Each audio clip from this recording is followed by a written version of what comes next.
Hello and welcome to Longship Gaming. Well, it is the happiest time of the year, the happiest time of year that comes around 3 times a year, and that's the release of a new Star Wars Unlimited set. So set six Secrets of Power.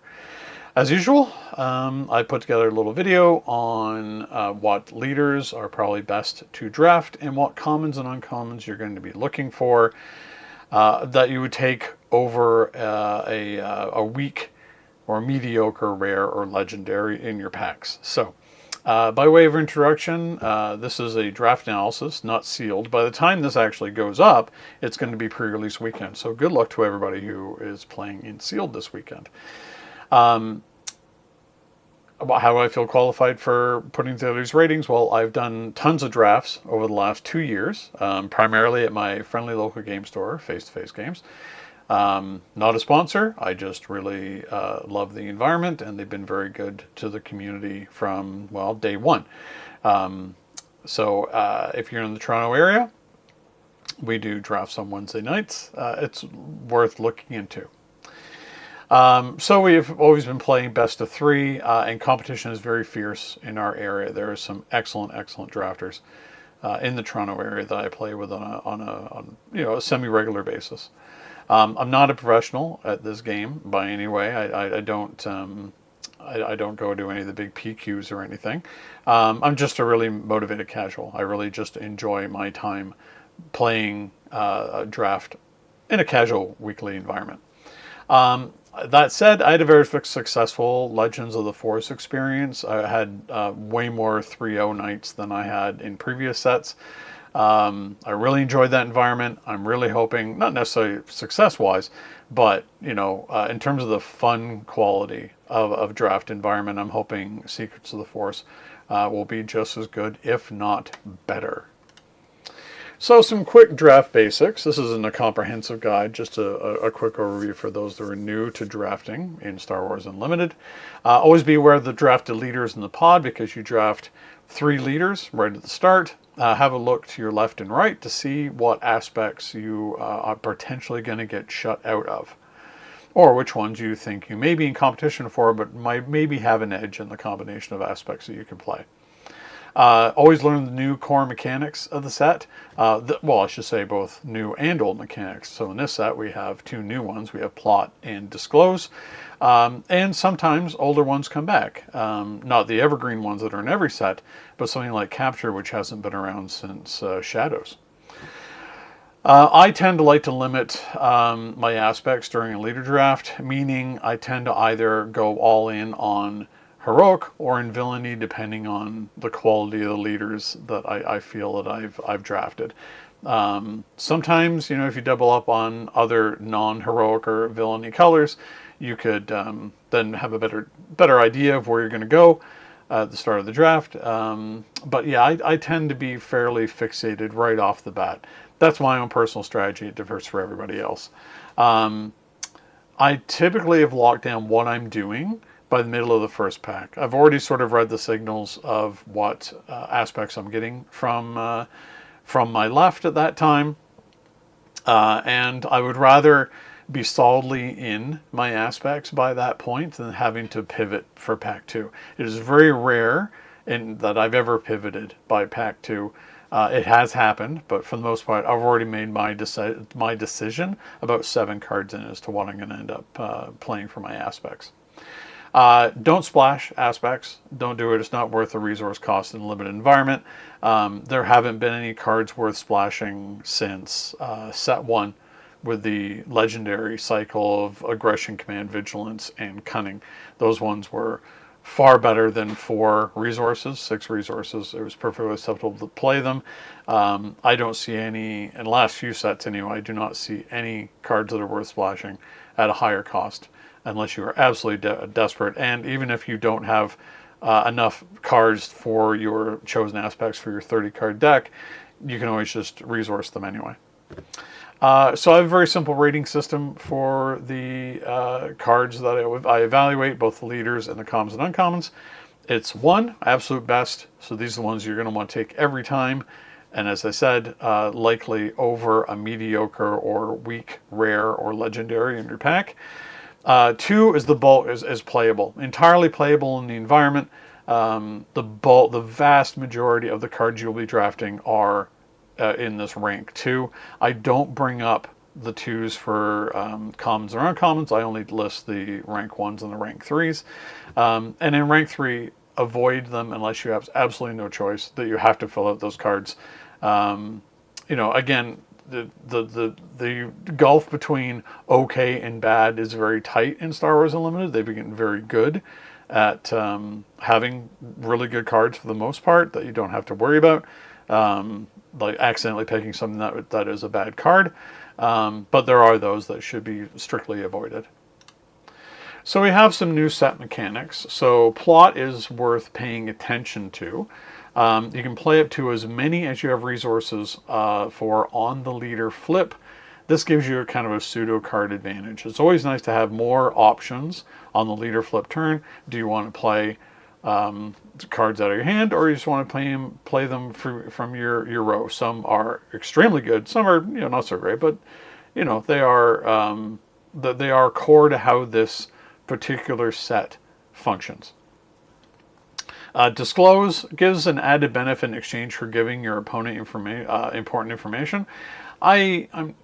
Disclose will have to see whether or not this works out very well. Some of the effects are fairly strong, but a lot of the other ones are kind of the card's fine, but significantly weak compared to disclose. So you always have to be careful of the disclose cost, because sometimes it can be quite pricey, and a lot of the time your hand just isn't going to match up with it. So I remains to be seen whether disclose is going to be a powerful mechanic or not in this set. Spy, a possibly better kind of token than clones or droids. It's a 0/2 with raid 2. It's an official. A lot of cards in this set play off of the generation of these tokens. Again, we'll see if they end up being a better overall mechanic than clones or droids was. Clones were there primarily to turn on coordinate, and droids were there to primarily be used for exploit, neither of which made a big splash in the actual limited environment that they were introduced into. We have the return of capture in this set, so there's not a lot of capture cards, but it's worth noting that these actually exist, that it's a pseudo form of removal. And that ties into the fact, my last point here, which is there is very little removal in this set. There is very few direct damage or defeat language on cards. So you should always be aware that you're going to want to at least have a couple of pieces of removal, even though they are relatively rare in Secrets of Power. And the official keyword is pretty important here, since the whole set is politicians and other sort of functionaries. Official keywords actually do matter a little for some of the cards in this. It could possibly be impactful. We'll have to see as we play through the set. So moving on to our leaders, I'm going to cover the common leaders first. So we have Leo Organa. She flips on 6. She's a 4/7, and she has the action spend 1 resource and exhaust. Disclose one of any aspect, of course, other than villainy. If you do, give an experience token to a unit that doesn't share an aspect with the disclosed card. And on her leader side, she is on attack. You may disclose. So it's the same function, just doesn't have the same cost. I know people are in generally very high on her. I always like putting experience onto cards in sets. One of my favorite things to do, either in this or in Magic with Commander. And I know she's basically, a lot of people are saying that she is basically one of the best leaders in the set.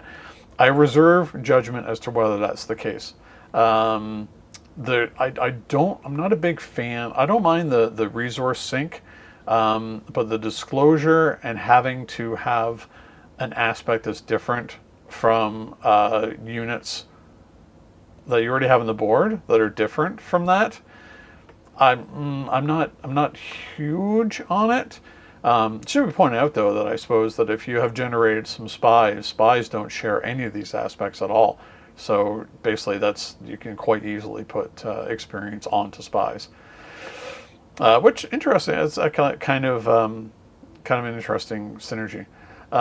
So I mean, there is a very good chance that she is a rank 1. I'm putting her a rank 2 because of that restriction. She's got good stats for 6 and has the official synergy. So I'm willing to accept the fact that I may be wrong about her. She may be far stronger than she appears. I guess I'm just going to have to play it more to determine that. So, but yeah, I think she's a solid 2. Would have no problem playing her. Colonel Yularen, I'm putting him at rank 1. This is like one of those leaders, although his stats are not quite as good as Leia. He is a 4/6 that comes out in 5, and coming out early is generally pretty good. So you can attack with a unit, then you may attack with another unit that costs less than it. So having that kind of action efficiency is terrific with leaders. There is that restriction that has to cost less. That's really not going to be that hard to do in a limited environment. And on his unit side, when he completes an attack and survives, you may attack with another unit that costs 4 or less. So that's a little more restrictive. So the impression I get is that he's not supposed to really stay on the board for very long, not with 6 hit points. With that always being able to do a double attack when you need to do it on your activation. So 2 activations for the cost of 1. Well, technically 3 because that's an action, and then attack's an action. So yeah, 1 action to do 2 extra actions is pretty good. I think that he's better on his leader side than his unit side, but I think he's going to be probably the most commonly played leader. I gave him a rank 1. Very simple to pilot for the most part, so I'm looking forward to playing him. Mon Mothma. So this was a hard one to decide. I gave her a 1. I think she is terrific, primarily, not so much because she has no ability here, per se, on her leader side, and she's a 3/7 when she flips on 5. Every other official gets +1. Again, that's good for spies, which become O3s. And she has a little bit of survivability with 7 hit points. There are 23 officials in aspects she can play in this set. That is a significant number. And there are, when you include rare and legendaries, there's 29. This makes your draft pretty easy. You can get the pick of the litter of what officials you want across all the colors that aren't in Villainy. I don't want to say this is a leader that you can basically turn your brain off to draft, but or draft cards for. But I'm looking forward to seeing what she can do. I think she's actually very strong, but we'll see. I'm hoping that I'm right about this one. Very likely she could be a 2, because again, her leader side is not that impactful, but I think she's going to be a lot of fun to play. Dedra Miro, she's rank 2, so she has the action for 1 resource and exhaust. Choose the enemy unit. Its controller may deal 2 damage to it if they don't draw a card. She comes out on 4. She's only a 2/5, but she does have raid 2 when you have more cards in hand than your opponent. So I'm on the fence about her. I think that sort of 1 cost to do 2 damage or draw a card. Card draw is always important in any card game. I love to have more in hand. Love to have more resources to work with. So she may actually be better than I think. I feel that her leader side is stronger than her unit side. And her early flip is good, but she has low survivability. But then again, her leader side is better. So, and of course, I love this character from Andor. So I look forward to playing her. She could very well end up being a 1 when it comes to the Villainy side of things, but I put her at a 2 for now. Luthen Rael. When a friendly unit is defeated while attacking, you may exhaust the leader. If you do, deal 1 damage to a unit or base. He comes out on 5 and he's a 2/7. So he's a bit survival, but he isn't hit very hard. Um, when a friendly unit is defeated while attacking, this is on his unit side, you may deal 2 damage to a unit or base.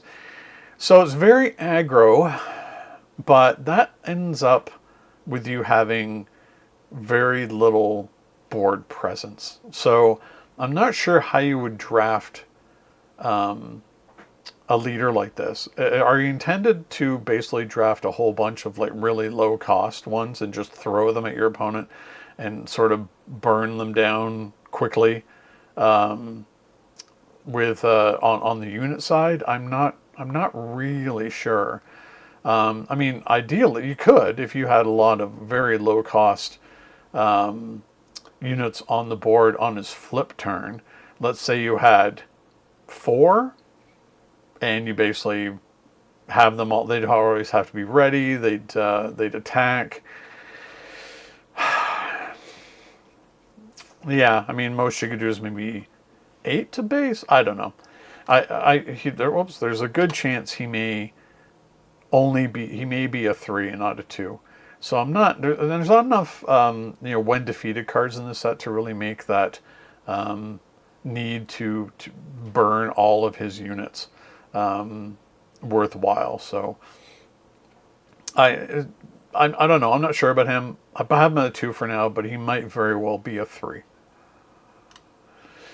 Slymore. So Slymore I went back and forth on. I originally had her at a 2, but the more I thought about her, I put it at a 1.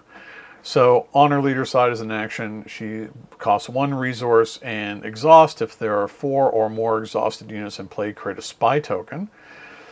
And on her leader side, different effect. On attack, you may deal 2 damage to an exhausted unit. So she's very interesting.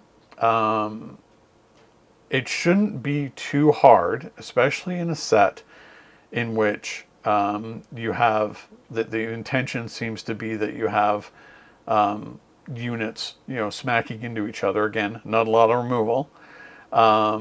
Should not be too hard to be able to trigger her creation of spy tokens. Flips on 5 for a 3/6 is okay, but that on attack you may deal 2 damage to an exhausted unit is pretty good, and doesn't have to be the one that you're attacking. Not too difficult to trigger.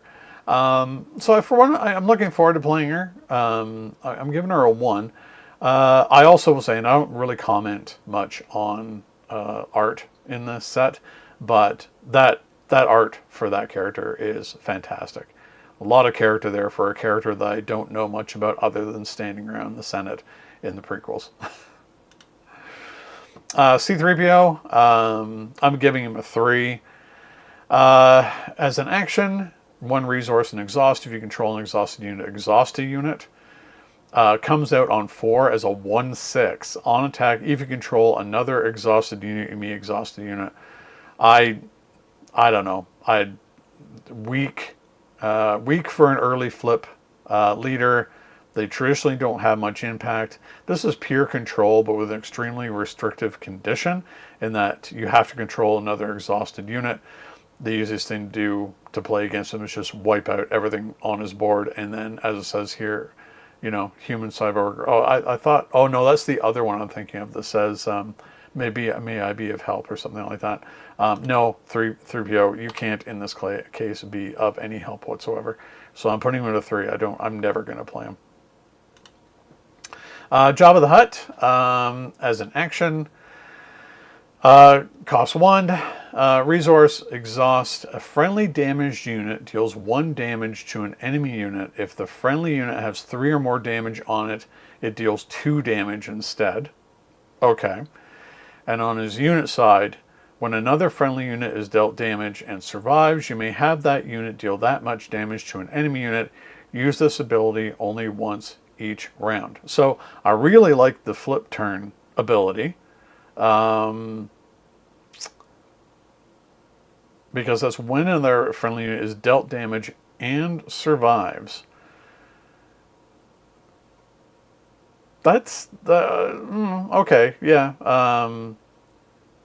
Dealt damage and survives. You may have to deal that much to how much was actually done and survived. So you kind of want to have high sort of top end. It really is dependent on what you have on the board at the time. I was thinking in terms of like grit in this set. You know, easy ways to turn grit on. Unfortunately, he doesn't really have that opportunity in limited. There's only 4 grit cards at common and uncommon. And that restriction sort of blunts an otherwise powerful ability. However, he flips early and he's got a ton of survivability because he's a 2/8. So I think he'll definitely make an impact. I'm giving him a 2 for now. He may be better than I think. Again, I'll have to play him more. But yeah, for now, I think he's a pretty solid 2. So moving on to the rare leaders, and just to preface this, I think we have the same problem with the rare leaders in limited as we did in previous sets. So I'm giving Lamassu a 3. As an action, you may play an upgrade from your hand on a friendly non-vehicle unit. It costs 1 less if you deal. If you do, deal 1 damage to that unit. There are not enough upgrades at common and uncommon in this set. There's only 7. And certainly not enough grit to be able to turn on that ability. On the leader side, comes out on 6, a 3/7. When this unit completes an attack and survives, you may play an upgrade from your discard pile on a friendly non-vehicle unit. It costs 1 less. So slightly better ability. I don't feel that she's going to make the cut at all. There simply aren't enough worthwhile upgrades in this set for that to matter. I don't feel that she's a limited leader, so that's why she's at a 3. Satine Kryze, as an action, heal up to 2 damage from a unit. If you deal that much damage to your base.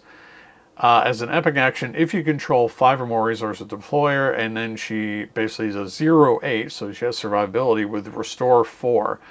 So it's an interesting design, but it really lacks an impact. I don't want to be hurting my base ever in limited to save a unit. It simply is not worth the trade-off. And 2 is far too little. Just healing 2 is not particularly good. It's far too passive an ability to be relevant. And yes, as I said, self-harm of the base is just bad. So again, I don't feel that she is a limited leader. Dryden Voss, also a 3. Comes out on 7, so it's way too late. He's a 5/7. When he does flip. So as his action on his leader side, discard a card that costs 6 or more from your hand, then play a unit that costs 5 or less from your hand, and it gains ambush for the phase. On his flip side, on his unit side, he's a 5/7 with Overwhelm, which is pretty good. As an action, discard a card from your hand, play a unit from your hand, paying its cost. It gains ambush for this phase. So he's way better on his unit side, but getting there I think is going to be a pain. Again, 7 is very late, and that restriction, you're going to want to be warping your draft to basically sacrificing your late game for a bit of an early game advantage, but that typically doesn't work. I think his game is going to be over by the time you even get to his flip. I don't like having to curve into higher costs, which is a real disadvantage in limited, so I put him as a 3. Anyway, Bail Organa, also a 3. So as an action, one resource and exhaust. If a friendly unit was defeated this phase, return a friendly resource to its owner's hand. If you do, put the top card of your deck into play as a resource. So that basically gives you a little more card selection, and to be able to basically adapt to what's going on the board. And he's one of those leaders that, as an action, if you discard 2 cards, if you control 4 or more resources, deploy him. So he's like Admiral Trench as a leader that way. You can bring him out repeatedly. However, he's a 3/3 at 4. You're down 2 cards. When you play a card from your resources, heal 1 damage from your base. So I guess the whole idea behind him is that he's able to repeatedly plot, maybe? But you're putting yourself at severe card disadvantage, which is always bad. He's a 3/3 on 4, which is also very bad. Playing a card from your resources there's not enough plot for that to be worthwhile, and certainly no smuggle in this set. So to heal 1 damage from your base, from the amount that you are losing all the time, just right now, absolutely dreadful. I don't even think there's any, like, maybe in Twin Suns he has some fun applications, but in Constructed, I think he's absolutely dreadful. So for limited, a 3, another one at 3. Finally, I have one that's not so bad. So Governor Price. Action, cost 1, exhaust, ready a token unit. Okay, so already right there we have a restriction. When she is at 6, she can flip to a 4/6. This unit gets a +1 for each ready friendly token unit on attack. Create a spy token. So on her attack, she becomes right off the bat a 5/6 at 6, which is, fine enough and aggro. But you absolutely must, in this set, have other cards that generate spies on a constant basis to make this worthwhile.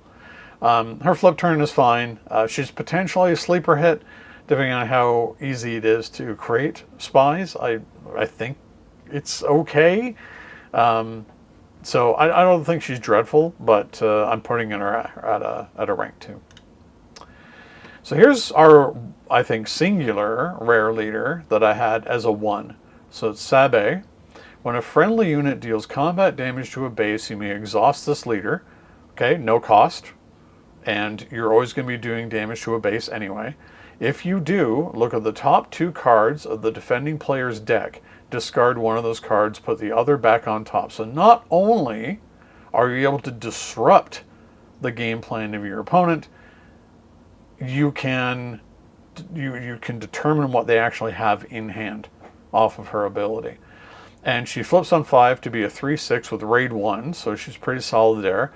When this unit deals combat damage to a base, you do the same thing. Look at the defending player's hand, and you discard a card from it. If you do that, the player draws a card. So it's a slightly different element of control, but my goodness, what terrific control it is. You're rewarded for doing something that you just do during the game anyway. Hand disruption is always very powerful, and she has an early flip with a great impact on the game. So she is a solid 1. I either really hope that I'm able to get her out of a draft pool and never have to actually face her, because I think she is going to be that strong. DJ, he's a 3, and the most notable reason why, double resource, stay away. He has a very interesting recursion mechanic, which is kept in check by the resource limitation. He is definitely, in my opinion, not a limited leader. So as his action on the leader side, choose a friendly unit. If you do, play a unit from your hand. It costs 1 less. The chosen unit captures it. So you get a bit of a discount by capturing your own units, and then when your own units die, you get that unit on the battlefield. It's interesting. I look forward to see how this actually functions in Constructed or in Twin Suns. But this leader, again, for the double Cunning resource, is not worth playing in Limited or even attempting to do it. On his unit side, he's a 4/6 Saboteur. Friendly units that are rescued enter play ready. That can be pretty potent. I do, to be honest, really love this card design on a character that is so relatively minor. Now he's had a leader and a legendary card. I mean, we all love Benicio del Toro as an actor, but I mean, I really don't quite get why this character is so important, since he really doesn't have that much screen time. But again, so I'm putting him at a 3. He's definitely not a leader for Limited. Cassian Andor, I'm putting him at a 2, and this may be a little controversial because I really don't know how to evaluate him as a card. So friendly units that have damaged an opponent's base this phase can't be attacked. So that gives some good survivability in an aggro setting. He comes out on 6 though, and he's a 6/2 with Overwhelm. When you have the initiative, this unit isn't defeated by having no remaining hit points and can't be defeated by enemy card abilities. So you have to make sure if you're going to be playing him that you always have the initiative. So this is one of those cards that I can say, in limited and constructed, he has a fairly good chance of being played. Never, ever in Twin Suns. Most leaders I can see being playable in Twin Suns, just not this version of Cassian, not at all. I think he's very difficult to evaluate. He could be this set's real sleeper hit. He could be a 1, or the promise of this real aggro glass cannon sort of play could be as bad as the 3. I had a real difficulty trying to come up with an idea of how effective Cassian is. He might have been better to come out on 5, but who really knows? We'll never know. Interesting. I'm sure I'll see him played. I'm sure I'll end up playing him at some point. But right now I just had him at a 2 because I really have no idea which direction he's going to go in. Moving on now to our commons and uncommons. So I'm going to go through the rank 1s by each aspect. So for Vigilance, I've got Death Trooper, Cantwell Arrestor Cruiser, and the Coronet. So Death Trooper was a set 1 all-star. A 3/3 for 3. When played, deal 2 damage to a friendly ground unit and 2 damage to an enemy ground unit. As I said, there is not very much removal in this set. The Death Trooper is one of the ways that you're going to be able to turn that on pretty, at least you have some element like that. He was always very strong in set 1. I think he's going to be very strong here in set 6. The 2 damage, it should be noted, you can take care of spies that way if you really have to.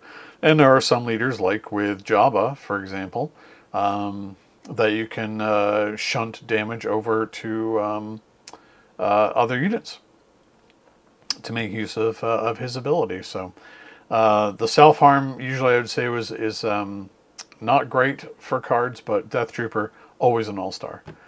The Cantwell Arrestor Cruiser, 7 cost, Vigilance, Villainy. When played, you may disclose double Vigilance and Villainy, so it's a high cost. If you do exhaust an enemy unit, that unit can't ready while this unit's in play. Should be noted, coming out on 7, if there is a dangerous leader out there, this can affect that leader. 6/7 is nothing to sneeze at. Oh God, I can't believe I just said that. That's that slang, isn't it? Well, yeah. The stats on it are pretty good for a ship. I think it's going to be perhaps a staple in some constructed, maybe because it's Imperial and Capital ship. We'll see. A little new life on Piet from JTL. But anyway, we're not talking about constructed. I will have no problem picking up Arrestor Cruisers in limited. And then we have the Coronet, a different kind of ship. Comes out on 5. Vigilance Heroic. It's a 4/6. It's got Restore 1. Each other friendly unit gains Restore 1. So there's not a lot. There's nothing that should be sneezed at when you're able to give other things Restore. So even on the turn that you play, if you already have units on the board and then they do their attacks, they're going to get Restore 1. So I think it's a very, very solid card. For Command, our rank 1s are Masameda, Dedra Miro, C-3PO, and Mina Bonteri. So Masameda is interesting. He's a Republic official. He's got Plot. When played, give an experience token to each of up to 2 other official units. This set is filled with officials. It's very likely that when you're playing any kind of villainy, you're playing an official in this set. So if you have me in green, Masameda is just going to give them a little boost, and you'll probably have other officials in play as well, like spies, for example, to give them a little boost. I think he's fantastic. Probably one of the better plot cards in the game. Dedra, her non-leader version, 6 cost, 5/5 with ambush. There's not a lot of ambush in this set, but on attack, create a spy token. So at least you get something out of it. So she's gonna hit down, obviously, to try and have some survivability, but getting an extra token on the board is pretty strong. Oh yes, here's the other. This I was talking about C3PO earlier. This is the one that says anything I might do. A one cost 1/3. Usually not that great, but as an action, exhaust, return this unit to its owner's hand and give a unit +2/+2 for this phase. Depends on whether or not anybody, because it doesn't have a cost to it, and not particularly good right off the bat in the game. But the fact that he's sort of a cheap form of recursion for this +2/+2, and people probably aren't going to try and kill him right off the bat.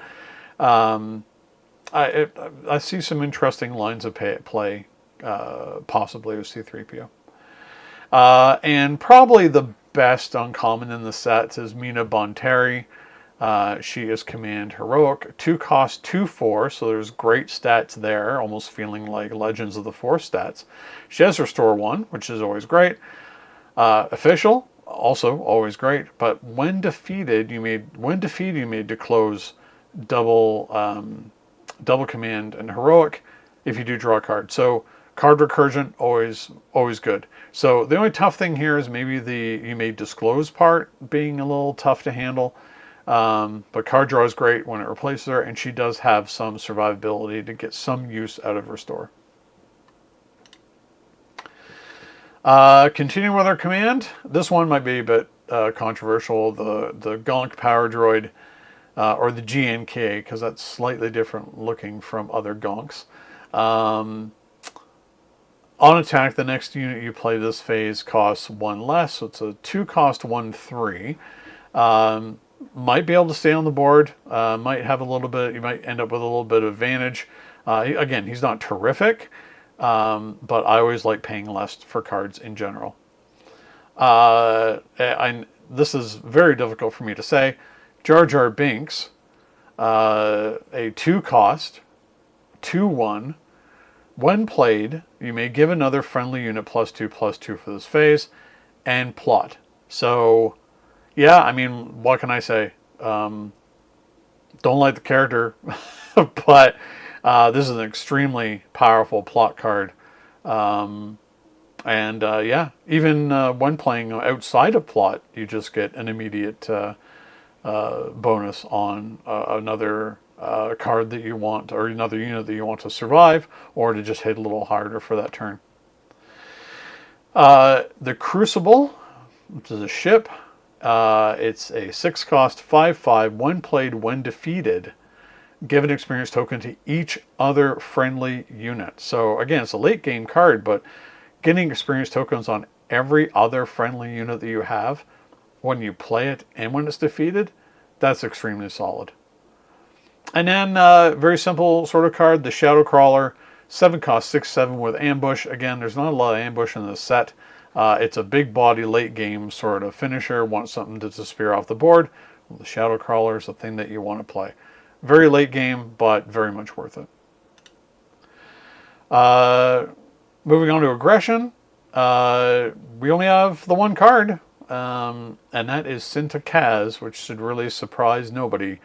It's a 6 cost 5/5. When played, you may attack with the unit, and she has plot. So, more than likely, when you do your flip turn for your leader, if you have her plotted or even in your hand, well, actually, she's better. She's better when plotting, not just when playing her out from hand.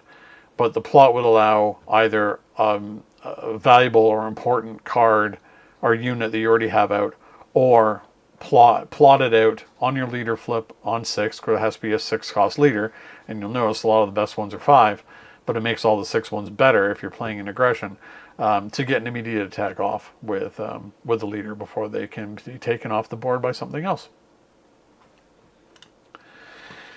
Rank 1 for our Cunning. So we have Lurking Snub Fighter, Sicatro Vizago, Catch Unawares, and the Wrong Ride. So we have 2 plot cards here. So the Lurking Snub Fighter is Cunning Villainy. It's a 2/3 for 3, which is, kind of common when it comes to ships. When played, you may exhaust a unit, which is pretty good, and it's also plottable. that's where I think makes it rise above a lot of the other cards. If you're on the same flip turn as an opponent, and again, it's exhaust a unit. It does not necessarily have to be, I should say, a non-leader. It doesn't specify non-leader. It can be quite potent if your opponent has flipped out their leader. You're about to flip yours out. You plot this out, exhaust their leader, and blunts any of their ability to do anything for that turn. So a good little surprise, good little ship. Sakatra Vizago, just a command.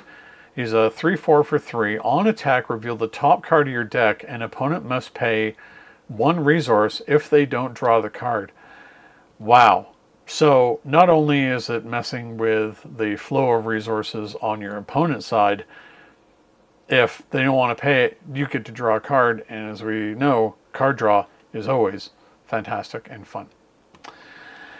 A 2-cost event, catch unawares, tactics. So this is sort of like, I'm going to say the poor man's version of strike first, or shoot first, sorry. Shoot first, it's unfortunate we don't have a card like that. Kind of I guess the upcoming replacement after rotation for surprise strike. That -4 can be fairly effective. So I'm okay with this one. Usually I don't like cards like this with the minuses as opposed to against my opponent, but the pluses. But this is about as good as we're going to get, I think, from here on out. And the Wrong Ride is a fun card.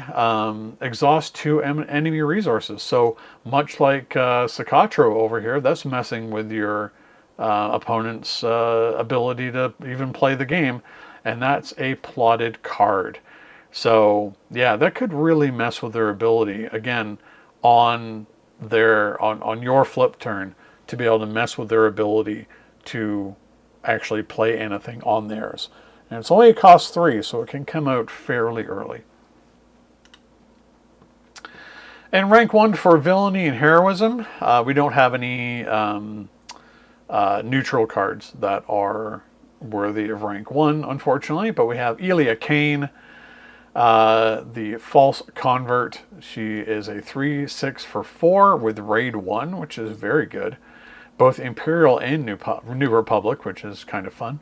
When played, look at 3 enemy resources. You may defeat one of them. If you do, its controller puts the top card of their deck into play as a resource and raises it.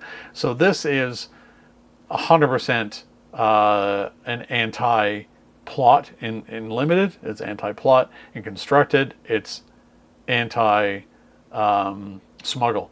So I can see in Constructed this card being played against any deck that wants to play good old DL44 Blaster. But in this one, yeah, I mean, I think this is going to be quite effective in shutting down your opponent's plots, for sure.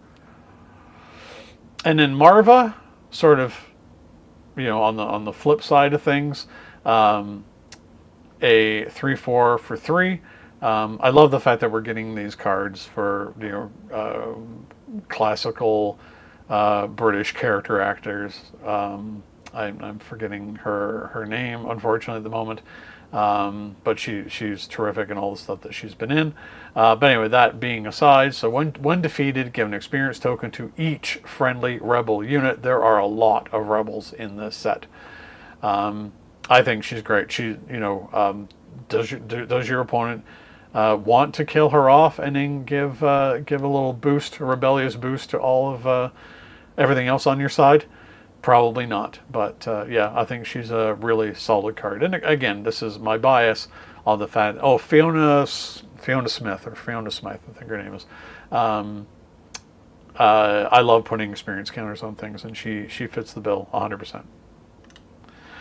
So for our rank 3, we have Populist Advisor, Defense Fleet X-Wing, Rotunda Senate Guards, and Nimble Prowess. The Populist Advisor is a 1/4 for 1. When an enemy unit deals combat damage to your base, then it gains Sentinel. Well, you can pretty much safely avoid the Populist Advisor for most of the game. He's not really going to do much of anything. you could have, if you have ways to remove him, you remove him first with another unit, and then everything else is free to just smack into your opponent's base. I don't see him really being worth it. Unfortunately, he does have official, which is okay, but I don't like Sentinel cards like that have a condition on them.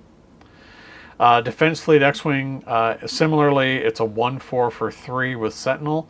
That's really not enough of an impact for it to matter. Rotunda Senate Guards,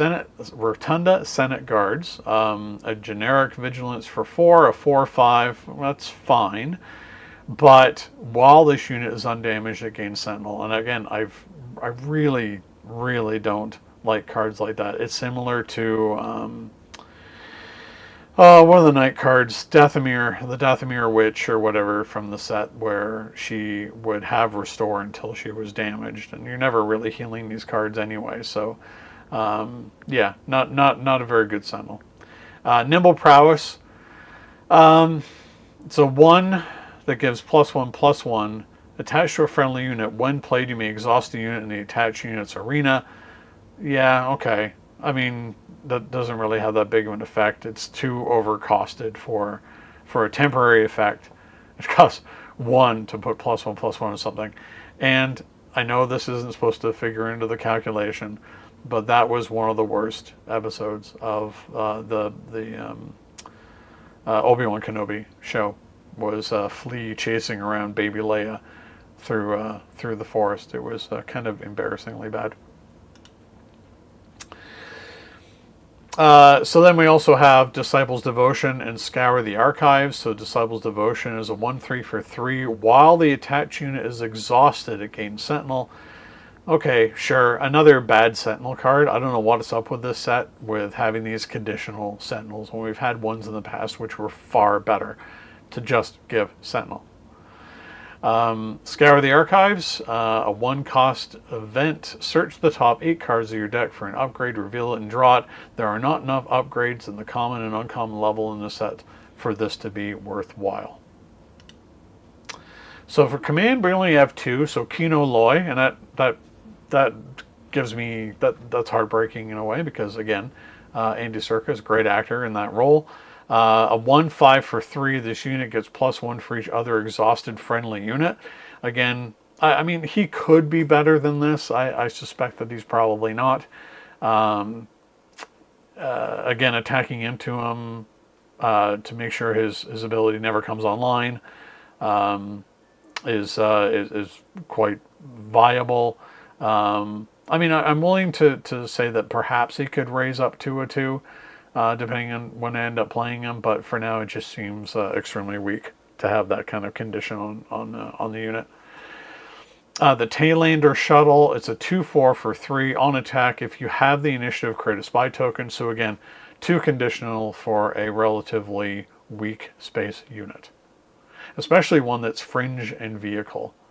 Or sorry, that's fringe. There's not a lot of works on fringe still to this day.